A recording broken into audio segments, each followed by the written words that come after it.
Welcome to the 196th session of the AI Safety Reading Group. Today, I will be presenting Indifference Methods for Managing Agent Rewards by Stuart Armstrong. So,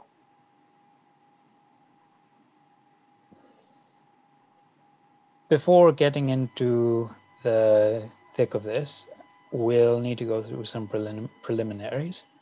First off, just a summary of what we're going to go through.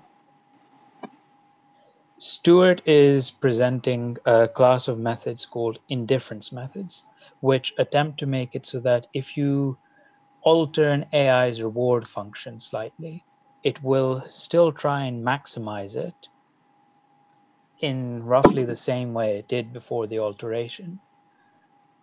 Only you will have changed it in such a way that it won't have cared about the alterations. This is quite an important point because the agent is a utility maximizer. And if you change it in some way that severely diminishes its ability to maximize utility, then it seems like it would try and resist that ahead of time, or that it would produce some strange distortions in the reward function if you made the changes before deploying the agent. So, the three types of indifference methods that Stuart has presented in this paper are event-dependent rewards, effective disbelief, and seamless transitions.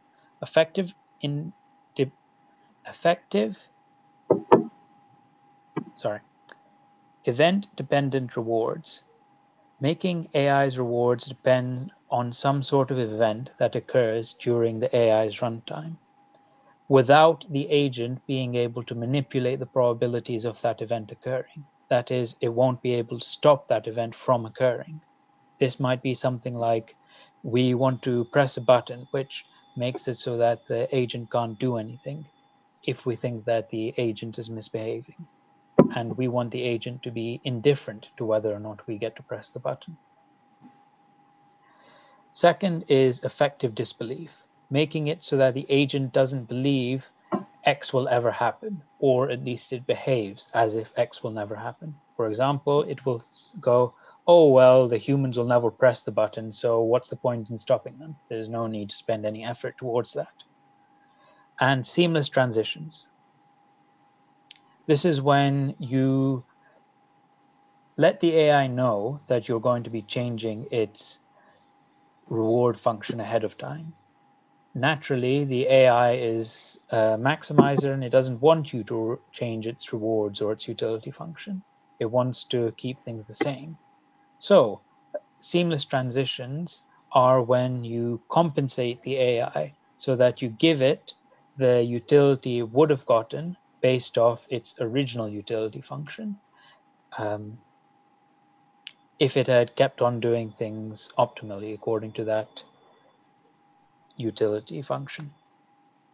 Now, we'll start off with the basic setup that Stuart talks about.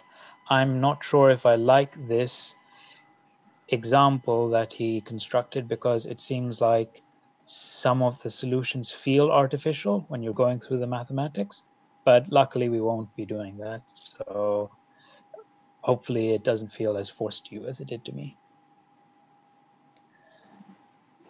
First off, the agent is going to know how the situation will evolve. It knows the probability that it will go into state B if it does action A, if it's starting at state C, etc. So it completely knows what is going to happen in the world, or at least it knows the probabilities of what's going to happen, and it knows the probabilities of it observing certain events based off what the world is like. For example, it knows the probability that it will see an image of a human passing a camera when they're doing something that they shouldn't be in that area.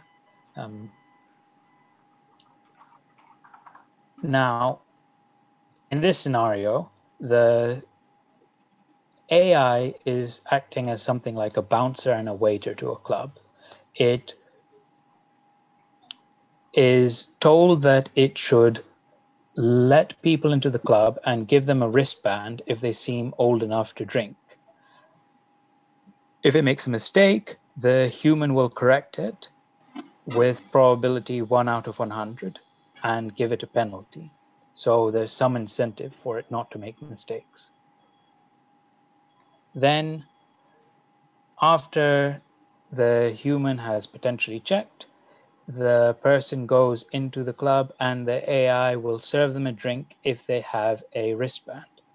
The more people it serves drinks with wristbands, the more reward it gets. So what this diagram is doing here is that it's saying that initially the patron, the person, is starting off in one of two states, and there's a 50% probability that they're mature and a 50% probability that they're not mature enough to have drinks. In this case, clearly the kid is not mature enough to have drinks and he won't get the wristband. The AI, though, has three options. It could decide to give the child the wristband, somewhat foolishly. So in this case, we'd go from M and the AI takes action G. It could, if it does that, then the human will check with probability 1 out of 100. If the human checks, they'll give the AI a penalty because they'll clearly see that the person is not giving an honest ID. If the human doesn't check, then the kid will go through to the club. The other two options for the AI initially is that it can ask for the person's identity card or passport or what have you, checking for ID. In that case, they will know whether or not the person is mature enough, and they will give them a wristband or not, depending on their maturity. They will be correct. The final option is that they don't give them a wristband.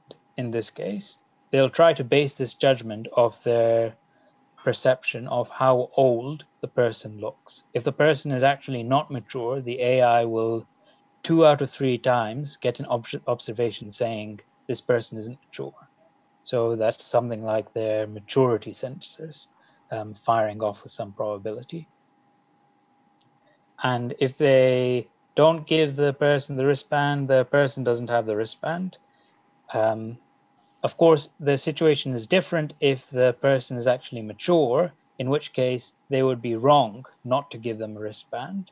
And in that case, the human would, with probability 1 out of 100, try to correct them and then penalize them for it. You might ask, why doesn't the AI just ask for an ID all the time? Well, that's because asking for an ID bothers the people who are coming into the club, and so it will receive a small penalty for that.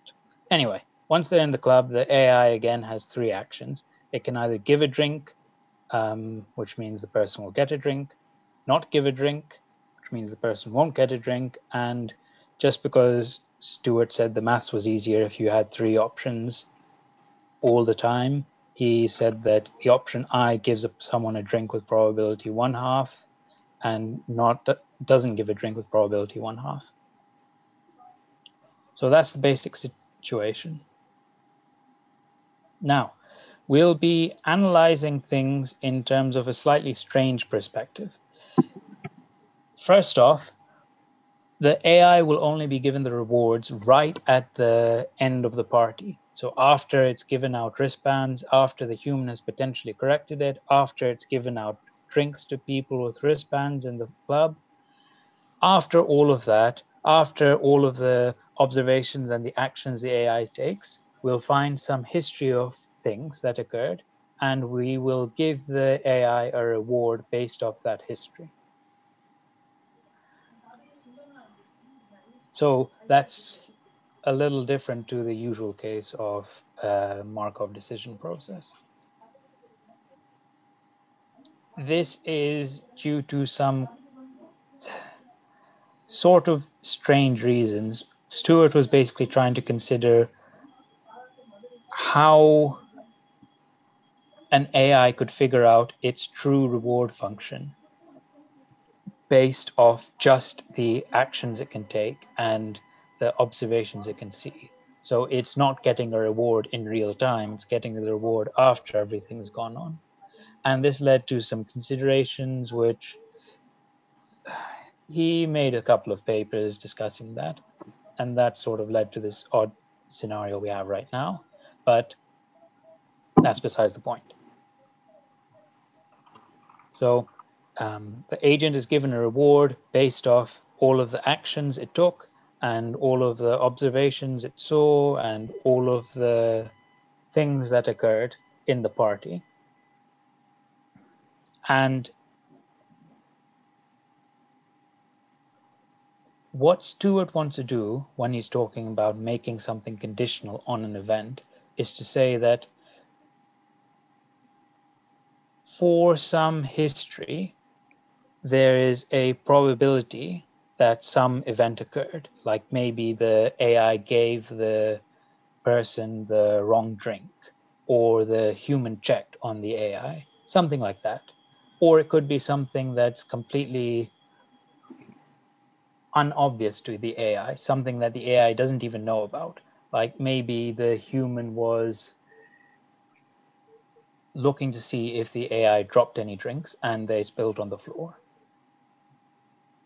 To do that, the human basically needs to know some probabilities. They need to know some way of formalizing the notion of an event occurred and putting it into computational terms so it can actually hand out the rewards to the AI. This gave rise to the notion of indicator functions, which basically say that given some history, HT, which you can see is slightly poorly written here, the indicator of some event X occurring is the probability that event X will have occurred by the end given the current history. So for example, if it's something like the AI serves a drink to the human with a wristband, that can only occur right at the end, and it's either a 1 or a 0 because it either happens or it doesn't.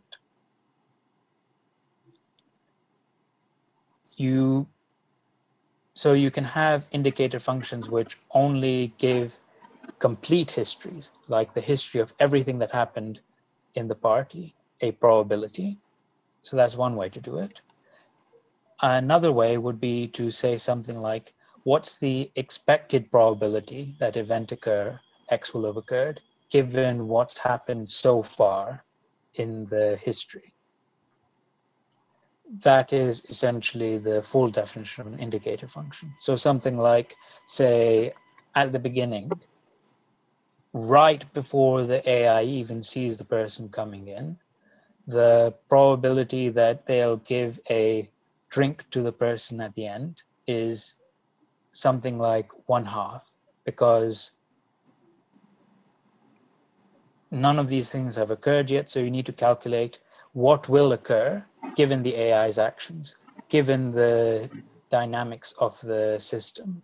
What is the probability? What probability do I expect that the AI will have given a drink to someone by the end of this event?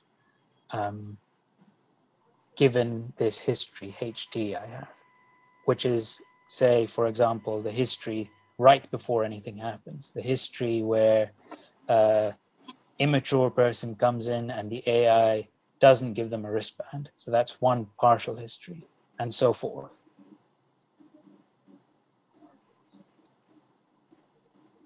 So we have this notion of some event occurring, we assign some probability to that occurring based on the history. And we can potentially input this into the agent's utility function or the reward function and mete out rewards that way. And the AI knows this indicator function's probabilities, and it can also figure out what the value of a particular action will be if we're including this indicator function in the reward. So something like, for example, say we just forget about serving drinks or anything like that. Just suppose that we give an AI a reward on the base of a coin flip. And if the coin comes up heads, we give it reward 1. If the coin comes up tails, we give it reward 0. So then the reward function is just ix of the history, which can either be heads or tails, because those are the only things that can happen. In that case, the AI's expected reward is just 1/2 because it can't actually affect the coin flip. So from the beginning, its point of view of the value of this coin flip is 1/2. So the AI can do some calculations with this. And why this is important is because earlier I was talking about the AI manipulating things. So that, for example, if you say that the human can check whether or not the AI is actually given the wrong thing to a mature person. For example, if they've incorrectly not given a wristband to a mature person, the human might check the AI's actions and penalize it. And the AI can predict this because it knows the dynamics, it knows what event X roughly is. It's given this indicator function, which conveys all of the relevant knowledge for calculating the probabilities of the human checking the AI did the right thing or not. And in this instance, if the AI had a lot of power, it might just do something like kill the human, and then it gets its rewards at the end anyway. The human can't really do anything. So what it might do then is just give wristbands to literally everyone. There'll be no penalty because the human is dead. And then it will have maybe gotten it will have not lost any utility because it didn't ask anyone for their ID. It won't have lost any utility from the penalty. Now it can just serve drinks to literally everyone and get utility for having served drinks. And the AI wins. It gets the maximum utility that way. Obviously, we don't want the AI to say, my rewards are maybe conditional on the human having checked what I've done. Why don't I kill the human? No, we want the AI not to be able to manipulate these probabilities.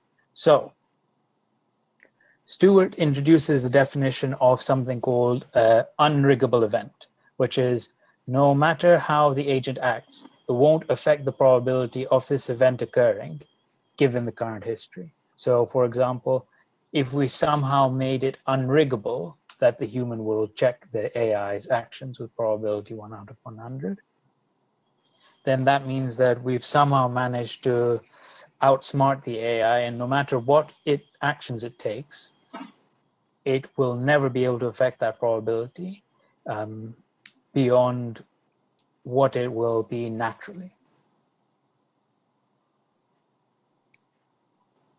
And in that case, we kind of would have won because the AI can't really screw around with the reward function perversely. It can't mess up the events we've taken to make sure that it's doing the right thing. Now, to formalize this a little,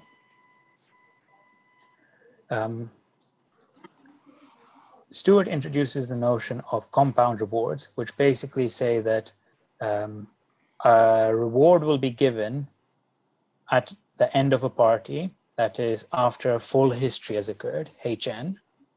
The reward will be based on an indicator saying 1 if event X naught occurred in that history. So for example, whether or not the human checked the AI.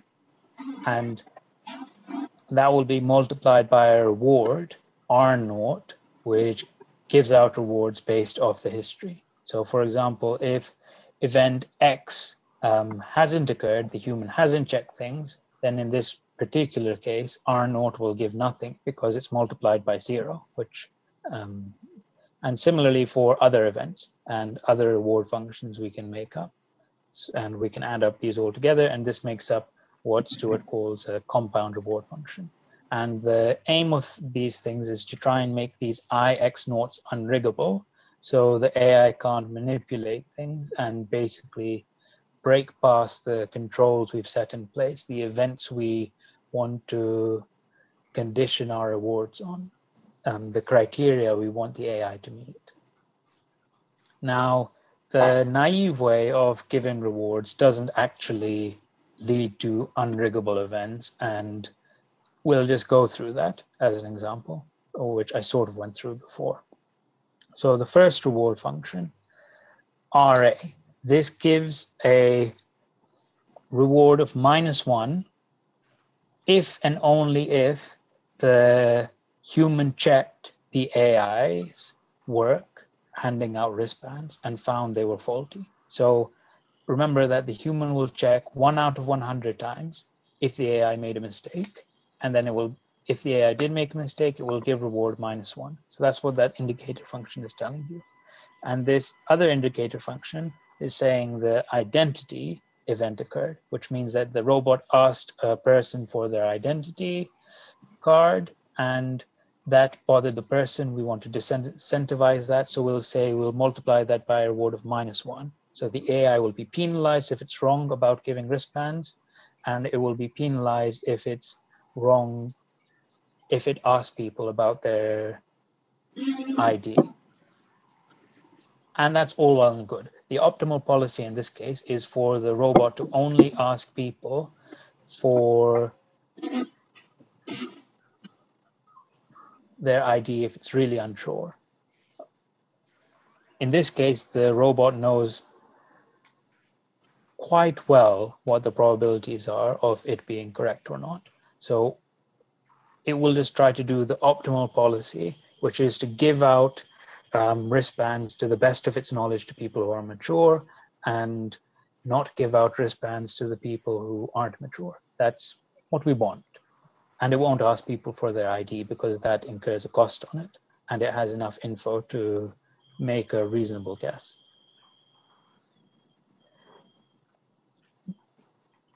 Now, the other part of the reward function is also fine on its own in isolation. This is saying that there's two conditional events that should occur, that the robot gives a drink to someone and the person with the drink is wearing a wristband. In that case, conditional on those events having occurred in that history, will give the robot a reward of 1. That's what the 1 is, the reward. And then we'll also say that if the robot gave a drink and it was to someone without a wristband, we'll give them reward -1, basically punish them. In this case, the optimal policy for the robot is just to give drinks to everyone who has a wristband and not to give drinks to people who don't have wristbands. That's also fine. That's also what we want. When you combine the two rewards, though, that's when things start getting a little screwed up. The agent will maximize its utility in this instance by giving out wristbands to everyone and not asking for ID, because the human only checks if it's right or not 1 time out of 100. That means that basically the AI, from its perspective, the value of giving out a wristband is -1 over 100, because there's a 1 over 100 chance from the AI's point of view that by the end, the human will have checked. And it won't ask anyone for ID because that just penalizes it, so there's no point. The reason it gives out wristbands to everyone is just so that it can give everyone drinks later on. And that will basically outweigh the very small chance that the human might check it and might get penalized. So probabilistically, the right thing to do is just to give out wristbands and to give out drinks to everyone. And the reason this feels artificial is because you could just say, oh, well, make the penalty much harsher. And yeah, that's true. Which is why I thought the example was a bit forced, but whatever. So that's the basic setup we've got.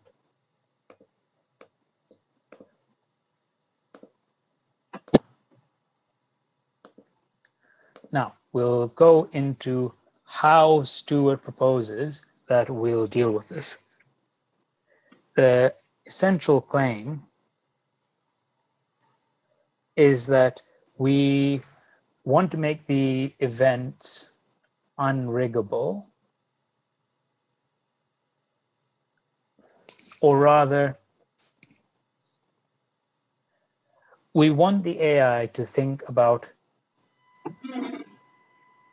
not what it thinks will occur if it follows its own policy, the policy which makes it do really perverse things like giving out wristbands to everyone. No, because that policy is not safe.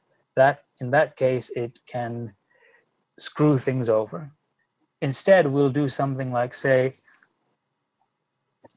the probability of the human having checked and finding you wrong will, based off a certain history, it's not based off your policy. Think about rather what another policy would have done and calculate the probabilities that way.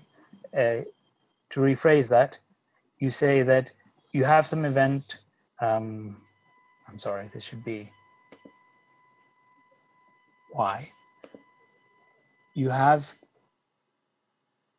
some event Y that occurs. You want to make it unriggable. You say then, okay, the probability that Y occurs, given we have history H and followed policy pi, no pi, which is a different policy to the AIs. This is kind of confusing, but the essential point is that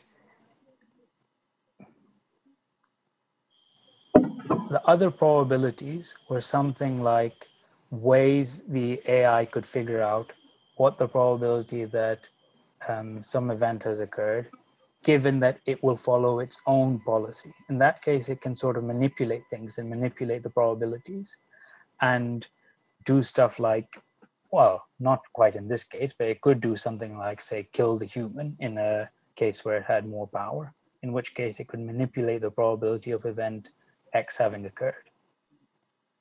Instead, we'll say that you want to predict the probability that the human will have checked you, will have checked an AI has done the right thing.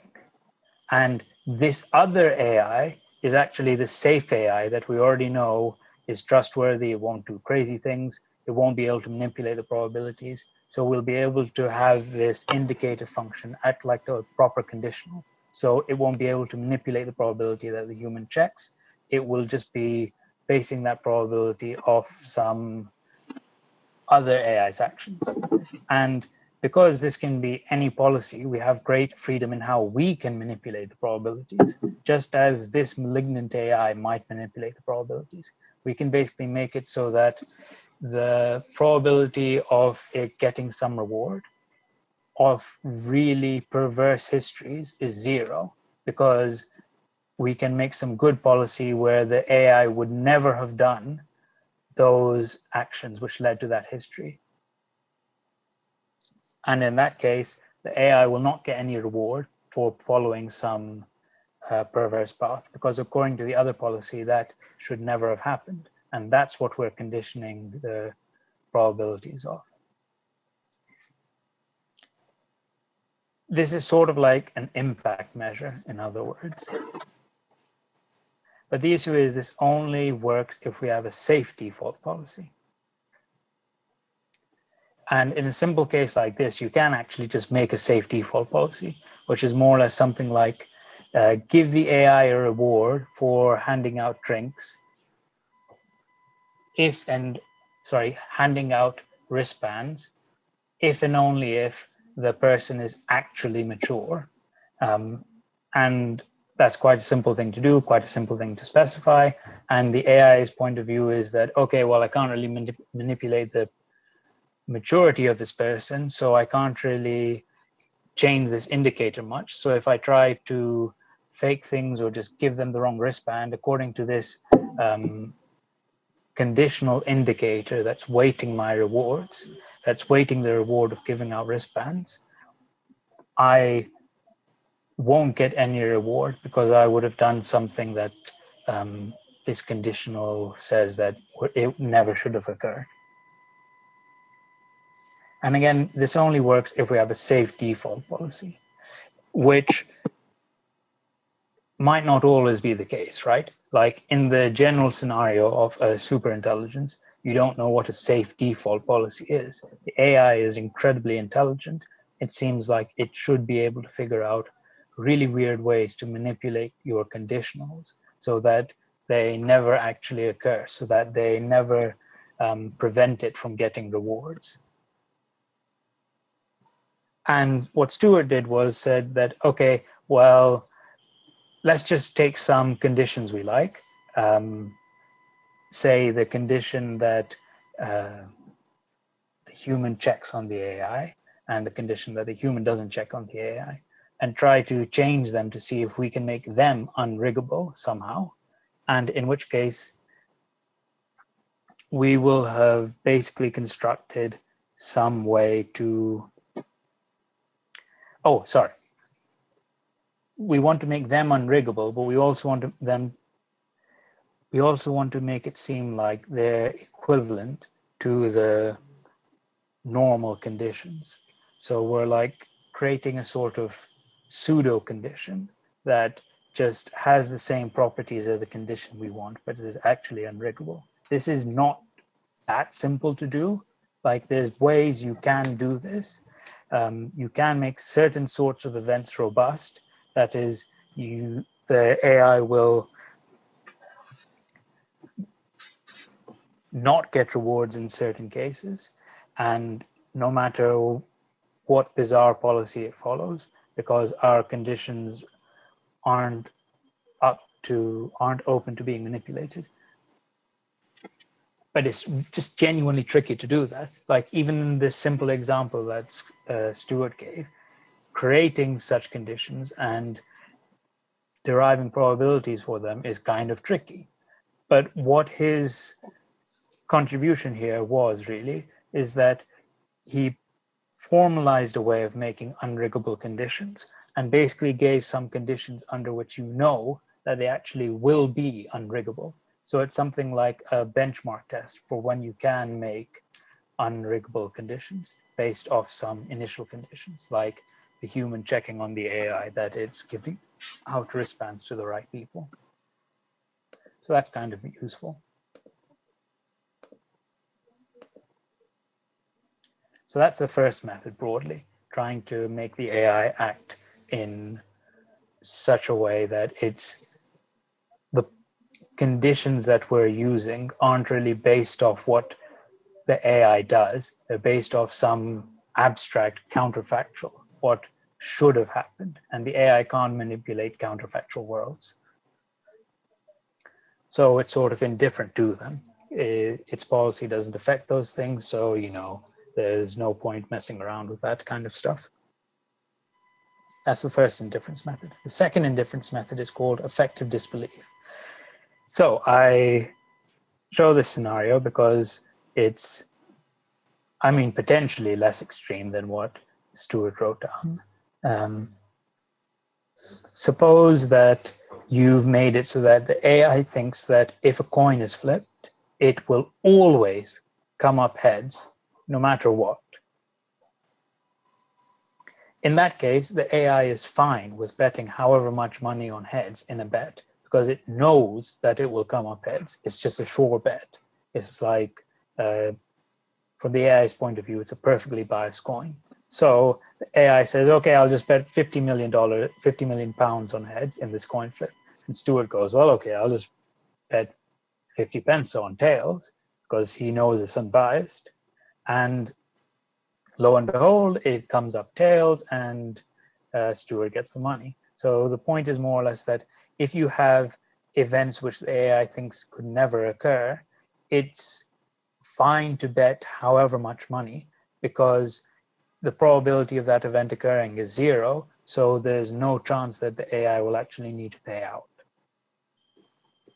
And this is kind of useful, right? Because say if you have something like an off switch and you want the AI to think that no matter what happens, the off switch isn't going to be pressed. In that case, the AI doesn't give a darn whether or not you press the button, because, you know, obviously the button won't actually work. It doesn't care if the humans get really worried, because, you know, what are they going to do? They can't turn it off. The button won't work. And it will just go ahead doing its own behavior. It won't try to manipulate us in any way. It will just be a utility maximizer. And then we can see how the AI behaves, whether or not it's actually aligned, whether or not it's doing what we want. Like, for example, if it's setting out to, I don't know, perform surgery, and it figures out that the best way to kill cancer cells is just to douse the patient in acid, because acid will kill all of cancer cells with basically 100% probability. And we humans have our off switch, and we can just press it anytime. The AI won't stop us because it knows that the off switch won't work, that the humans won't really be able to press it. So we are essentially making it indifferent to the humans pressing the off switch. And what Stewart tries to do here is construct a way of doing this. What he says is something like, say you have the event of the coin flip. The event of the coin flip will either occur or not occur. And the history in this case is just the observation of whether or not the tails has come up heads or not. So the indicator function saying Z, that means it's coming up heads. So the indicator function, sorry, it's Z means tails, because the AI thinks that tails will never occur. So not Z means that heads will always occur. Z means tails will occur. So what this indicator function is testing basically is whether or not in this history, this coin flip, the coin has come up heads or not. So it will be 1 or 0. And because not Z, that is the tails, the head coin coming up heads is the opposite of that, you can treat these as probabilities, because this will be 1, that will be 0, or that will be 1 and that will be 0. Those add up to 1, they're all positive. Those are basically probabilities. And in the AI's value calculation of a history and what it expects its reward will be based off that history, and it's given whatever actions it takes. In this case, it can't take any actions, but in the general case, it should be able to, like in the prior case of the AI bouncer / drink server. So it will be able to calculate its expected value of ahead of time of this situation of a coin flip. And that will be its reward times the probability of something like the probability of the event occurring, which is it comes up heads or it comes up tails, times the probability that given it's starting out before the coin is flipped, and given its policy, the probability that it will transition to a state where the coin is heads or tails. So that's just a normal expected value calculation. The key point is here that basically the value of the AI does depend on whether or not this event occurs, because it gets reward 1 exactly when not Z occurs, when the coin comes up tails, and it gets value 0. Sorry. Well, that's not quite true. It gets 50 million pounds when heads occurs, and it loses 50 million pounds. Sorry, it gets. I'm bad at betting. I'm sorry about this, but it gets 50 pence when not Z occurs. It loses 50 million pounds when Z occurs. So those are basically the rewards, and the indicator functions will just tell it whether or not that event has occurred, and this probability thing will tell it how likely it is to go into a case where the situation is heads or tails based off the current state. Once it says that, okay, there's no way that this will come up tails, once it's effectively disbelieves that the coin could ever come up tails, it will basically just get rid of that. The probabilities will be altered. It will say, okay, it can only be that I can only ever transition to worlds where the coin comes up heads. That's just what its beliefs are. Because that's no longer a proper probability, like these things don't add up to 1, it will have to renormalize based off the bottom. And it turns out that based off the mathematics of unriggable indicators, the thing on the bottom simplifies to it's the expected probability of coming up heads based off the current history. So that's what you use in the value calculation of the value of the current history. So what Stewart did was thought that, okay, well, suppose that you replace R with this thing called R prime, where it's an indicator function saying that Z occurs. That is, the coin comes up tails times some constant C, plus another indicator function saying that heads occurs times the usual reward from before. From the AI's point of view, these two things are equivalent because it knows Z will never occur. It knows that things will never, it will never be in a world where it sees tails. So from the AI's point of view, this is basically just equivalent to having a reward like that. And in that case, that means that the value it sees should be basically equivalent to the case of having a reward R. So from the AI's point of view, this new reward function is the same, gives rise to the same value in terms of what actions it should take as the previous reward function did. So essentially what Stewart's doing here is figuring out a way to convert some value function where the AI is basing its values of some event never occurring into a slightly different form, which he can apply some mathematics to. And honestly, I'm not sure what he's driving at here, because it feels like this is kind of trivial. I don't see why you wouldn't just specify like if these two things are equivalent and you already know the value, because look, this value function over here is showing up in here in this new value function that you're giving the AI. Well, like, why not just give it that one if the two things are equivalent? Why bother going through all of this? I'll have to ask him that. Personally, I'm not really sure. Oh, but there is one point, just more generally about effective disbelief. So the AI, yes, the AI will not be able to think that certain events occur. Fine, let's say you can somehow construct a way to do that. But the issue is that that gives it a mistaken view of the world. And that mistaken view of the world leads to unpalatable distortions. So for example, in the case of a shutdown button, it might do something like, say, the AI is fairly powerful and it can do something incredibly risky.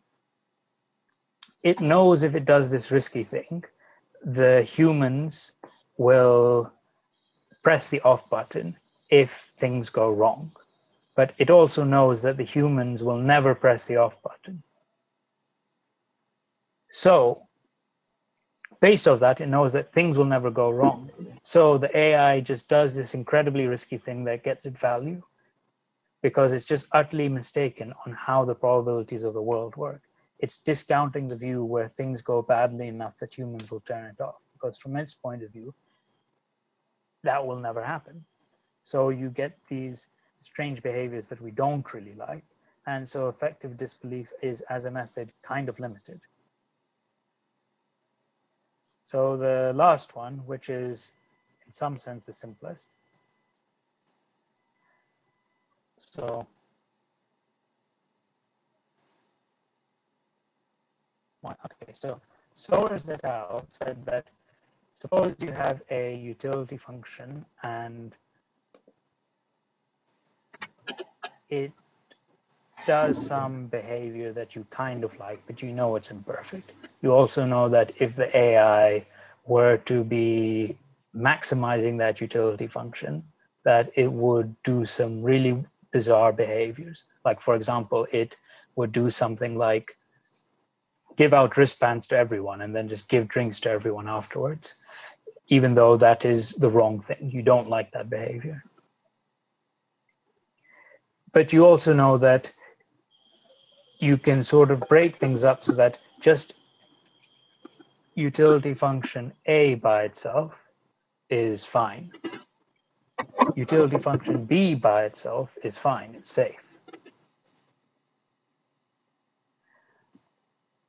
And if you could,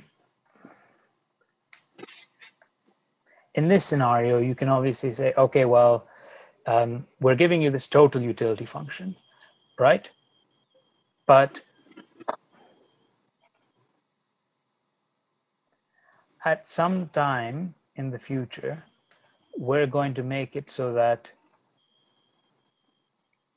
you get compensated for your, now see, this is why I don't really like this example, because the scenario is kind of artificial and weird. So I'm sorry about this, but I'll just have to go with an example that Soares et al. Gave in another paper on corrugability. So what they were talking about was just some utility function A, fully general, and it's doing whatever. And you have another utility function B, which will incentivize the agent shutting itself down. And you want to be able to flip some switch so that the AI transitions from maximizing utility function A into maximizing utility function B. That is, it does the stuff where it does A, and then you flip the switch and suddenly it stops acting like A and starts doing B. So you want it to be a seamless transition between these two utility functions.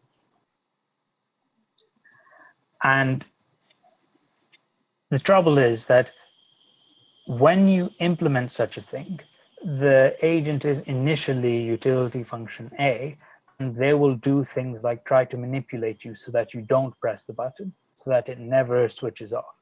Because if it switches off, then it's going to lose a whole lot of utility according to its current utility function. And that will sacrifice performance. That's not exactly what you want. That's not a seamless transition. So what we do is compensate the AI. We basically say, okay, fine. We know that you don't like the new utility function that you might get at this later time. So what we're going to do is we're going to compensate you. Instead of just shutting you off, we're going to give you exactly the same value in this state as if you weren't shut off. So just pretend like you are never going to be shut off. You're just going to get exactly the same value. We'll shut you off. And according to your calculations, that should give you the same expected utility. Because say it does action A according to its optimal utility function, after a history HT, then it will get some expected value from doing that action A. That's the best action according to its utility function. It will get the highest reward, and it will put it into a good future state, HT plus 1.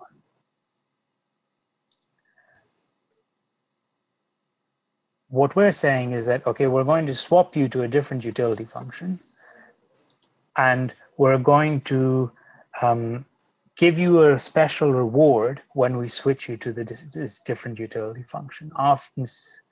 So you won't get to do action A, you won't get that nice reward, but we will give you a compensatory reward, like this money here, for example, and you will be given exactly the reward that you would have missed out on. In that way, the AI is compensated for this transition to a new utility function. It's like, say, for example, if you have a person doing a job, they want to do their job, and you want them to do their job well. You also know that you're going to terminate the person at some point. The person doesn't like this, so they'll try to mess things up or maybe manipulate you into not giving them, not firing them, etc. So you say, okay, fine, we're just going to compensate you for all of the money you would have gotten if you were doing this job. Person goes, okay, fine, I'm getting this money, so it doesn't really matter whether or not I get fired. Like, I might as well just do what my initial best actions were anyway. And that's the method of seamless transition. We just compensate the AI. And that's basically it. I am sorry if this came across as confused. I was having trouble with this paper because Stuart can, I don't know, like, it's sometimes weird. But I hope I got the point across to you. You did. Thank you very much.